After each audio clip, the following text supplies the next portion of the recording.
ሰኔ 2 ቀን 2007 ዓ.ም በካንሳስ ግዛት የ18ቷ ኬልሲ ስሚዝ ለፍቅረኛዋ ለጆን የ6 ወር የምስረታ በዓል ስጦታ ለመግዛት ብቻዋን ወደ ታርጌት መደብር አመራች። ኬልሲ ገና ከሁለተኛ ደረጃ ትምህርት ቤት የተመረቀችና ብሩህ ተስፋ የነበራት ወጣት ነበረች።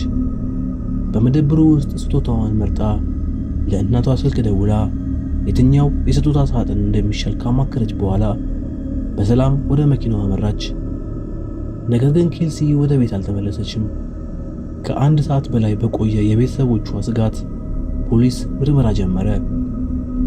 ፍቅረኛዋ ጆንና የኬልሲ እህት ከተማዋን ሲያልሱ ቆይተው የኬልሲ መኪና ከታርጌት መደብር ግማሽ ማይል ርቆ በሚገኝ የሜሲስ መኪና ማቆሚያ ውስጥ አገኟት።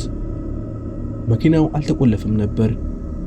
ቦርሳዋና የገዛችው ስጦታ በመኪና ውስጥ ቢገኙም ኬልሲና ስልኳ ግን አልነበሩም።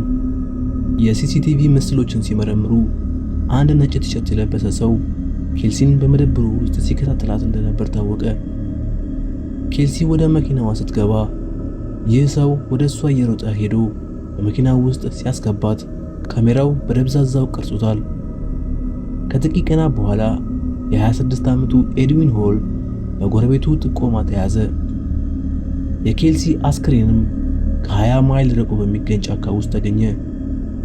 ኤድዊን በዕድሜ ልክ እስራት ተቀጣ።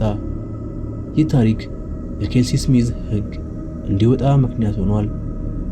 ይህም ፖሊስ የጠፉ ሰዎችን ስልክ በፍጥነት እንዲከታተል የሚፈቅድ ሕግ ነው። በ2017 የቫላንታይን ቀን ምሽት የ35 ዓመቷ ኤሊ ትራን ከሥራ ወደ ቤቷ ተመለሰች። በቤቷ ደጃፍ ላይ ተደብቆ የሚጠብቃት አደጋ እንዳለ አላወቀችም ነበር። ኤሊ ከመኪናዋ ወርዳ ወደ ቤቷ ስታመራ ከቁጥቋጦ ጀርባ የወጣ ሰው መሬት ላይ ዘርሮ ወጋትና ወዲያውኑ ሮጦ አመለጠ።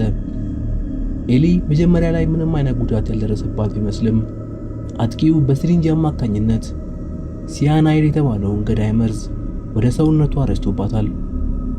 ኤሊ ወደ ቤት ገብታ ለፖሊስ ለመደወል ብትሞክርም መርዙ ወዲያውኑ ስራውን ስለጀመረ ሕይወቷ አለፈ። አጥቂዋ የቀድሞ ፍቅረኛዋና የልጇ አባት ጆሴፍ መርሊኖ ነበር። ጆሴፍ ይህን ድርጊት የፈጸመው ኤሊ ከእርሱ ተለይታ በልጇ ላይ ሙሉ መብት ስለነበራት በበቀል ስሜት ነበር። ፖሊስ በጆሴፍ ኮምፒውተር ላይ ባደረገው ምርመራ ምን ያክል ሲያናይድ ሰውን ይገድላል የሚሉ አስገራሚ ሰርቾችን አገኙ። ጆሴፍም በዕድሜ ልክ እስራት ተቀጣ። ግንቦት 12 ቀን 2022 በሰሜን ካሮላይና በሚገኝ አንድ ጫካ ውስጥ የመሬት ዳሰሳ ጥናት የሚያደርገው ባለሙያ አንድ አስደንጋጭ ነገር አገኘ። የሰው አጽም። አስገራሚው ነገር ግን ከአጽሙ አጠገብ የተገኙ ልብሶች በነሐሴ 2021 በአካባቢው ባለ የሚስጥር ካሜራ ላይ ከታየች ሴት ምስል ጋር ተመሳሳይ መሆናቸው ነበር። ምስሉ አንዲት ሴት በጠዋት ጫካ ውስጥ በባዶ እግሯ ስትሄድ ያሳያል። በእጇም ለምርኩዝ የሚሆን እንጨት ይዛ ነበር። ይህች ሴት የ36 ዓመት አምበር ሬይ ጆንሰን መሆኗ በዲኤንኤ ምርመራ ታወቀ። አምበር ከአሪዞና ግዛት እንዴት 2200 ማይል ርቃ ወደዚህ ጫካ እንደመጣች እና ምን እንደደረሰባት እስካሁን ድረስ ትልቅ ሚስጥር ነው። የቀድሞ ፍቅረኛዋ ጃሬድ ዋርድ ዋነኛ ተጠርጣሪ ቢሆንም እሱም በ2022 ሕይወቱ በማለፉ እውነታው አብሯት ተቀብሯል። ጥር 25 ቀን 2019 ማለዳ በቴክሳስ ግዛት ኤልዛቤት ባራዛ የቤት ዕቃዎችን ለመሸጥ በቤቷ ፊት ለፊት እየተዘጋጀች ነበር። ባለቤቷ ሰርጂዮ ወደ ሥራ በሄደ በ4 ደቂቃ ውስጥ አንድ ጥቁር መኪና መጥቶ አጠገቧ ቆመ። አንድ ሰው ከመኪናው ወርዶ ወደ ኤልሳቤት ጠጋ አለ። ኤልሳቤትም ደህና አደሩ ብላ በፈገግታ ሰላም ሰጠችው። ነገር ግን ያ ሰው ምንም ሳይናገር ሽጉጡን አውጥቶ 4 ጊዜ ተኮሰባት። ኤልሳቤት በሆስፒታል ሕይወቷ አለፈ። ይህ ግድያ በቅጥረኛ ነፍሰ ገዳይ ተፈጸመ ይመስላል።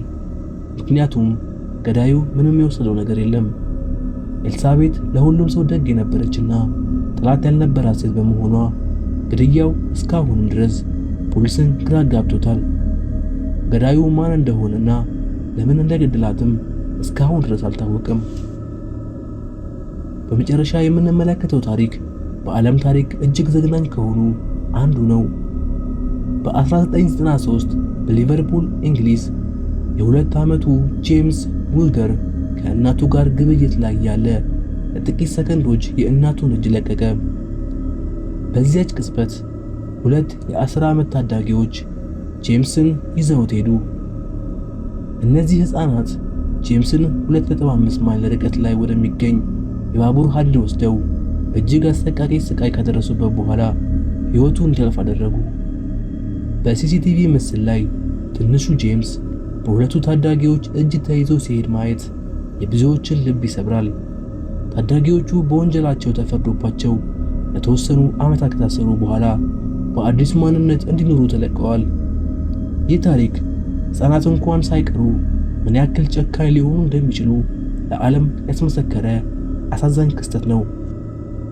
እነዚህ 5 ታሪኮች የሚያስተምሩ ነገር ቢኖር ሁልጊዜም ለደህንነታችን ጥንቃቄ ማድረግ እንዳለብን ነው።